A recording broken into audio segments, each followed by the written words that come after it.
मनुष्य अपने जीवन में कई सपने देखता है, अपनी इच्छाओं को पूरा करने के लिए संघर्ष करता है और कई बार भाग्य को चुनौती भी देता है।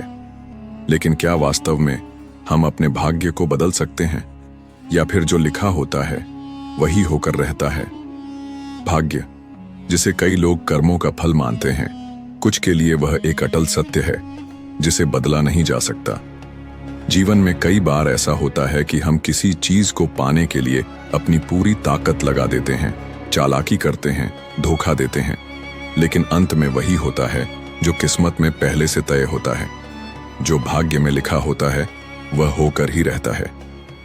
यही इस कहानी का सार है, जहां एक लड़की अपने सपनों को पाने के लिए चालाकी करती है, लेकिन क्या वह वास्तव में सफल होती है या फिर भाग्य अपनी सच्चाई दिखा देता है? आइए जानते हैं भाग्य का खेल। एक ऐसी कहानी जहां चेहरे बदले जाते हैं लेकिन भाग्य नहीं। किसी समय की बात है, एक सौदागर की 2 जुड़वां बेटियां थीं।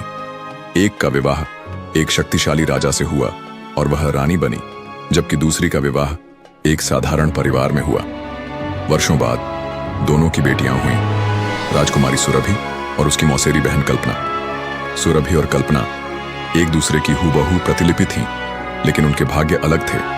सुरभि का जन्म राजमहल में हुआ, जहां ऐश्वर्य और सम्मान था, जबकि कल्पना एक साधारण जीवन जी रही थी। इधर राजा का सेनापति वीर प्रताप भी अपने पुत्र वीरेंद्र के उज्जवल भविष्य की कामना करता था। वीरेंद्र और सुरभि एक दूसरे को पसंद करते थे, लेकिन राजा की कठोरता के कारण यह प्रेम आगे नहीं बढ़ सका। समय बीता और वीरेंद्र की सगाई कल्पना से तय हो गई। यह सुनते ही राजकुमारी सुरभि का हृदय टूट गया। उसने सोचा कि यदि कल्पना की जगह वह होती तो वह वीरेंद्र से विवाह कर सकती थी। सुरभि ने कल्पना को महल बुलाकर कहा, हम दोनों एक जैसी दिखते हैं। अगर हम अपनी जगह बदल लें तो मैं वीरेंद्र से शादी कर सकती हूं और तुम राजमहल के ऐशो आराम का आनंद ले सकती हो। कल्पना को यह विचार भा गया। वह हमेशा से शाही जीवन जीना चाहती थी। इस प्रकार एक रात दोनों ने अपने कपड़े और गहने बदले और कल्पना राजमहल में राजकुमारी बनकर चली गई, जबकि असली राजकुमारी सुरभि उसके घर में रहने लगी। शादी की तैयारियां शुरू हो गईं। वीरेंद्र अभी भी सुरभि से प्रेम करता था और कल्पना से विवाह करने के लिए उत्सुक नहीं था, लेकिन उसे यह समझ नहीं आ रहा था कि उसकी सगाई हुई लड़की अचानक उसकी प्रिय सुरभि जैसी क्यों लगने लगी। कल्पना ने अपनी नई पहचान को बनाए रखने के लिए चालाकी दिखाई। उसने राजकुमारी की तरह बोलना, चलना और व्यवहार करना सीख लिया। उसने बड़ी ही सफाई से वीरेंद्र को यह विश्वास दिला दिया कि वह असली सुरभि ही है। आखिरकार विवाह का दिन आ गया।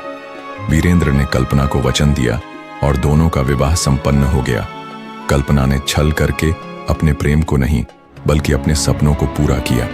इधर असली राजकुमारी सुरभि, जो अब एक साधारण लड़की के रूप में रह रही थी, को धीरे धीरे अपनी भूल का एहसास होने लगा। उसने अपनी जगह बदलकर सोचा था कि वह वीरेंद्र को पा सकेगी, लेकिन कल्पना ने चालाकी से उसे ही धोखा दे दिया था। जब महल में धीरे धीरे कुछ दरबारी और नौकरों को शक होने लगा कि राजकुमारी का व्यवहार बदला बदला सा क्यों है, तो जांच शुरू हुई। सुरभि ने भी हिम्मत जुटाई और महल जाकर राजा के सामने सच्चाई रख दी। राजा क्रोधित हो उठा, लेकिन कल्पना अब राजा की बहू बन चुकी थी।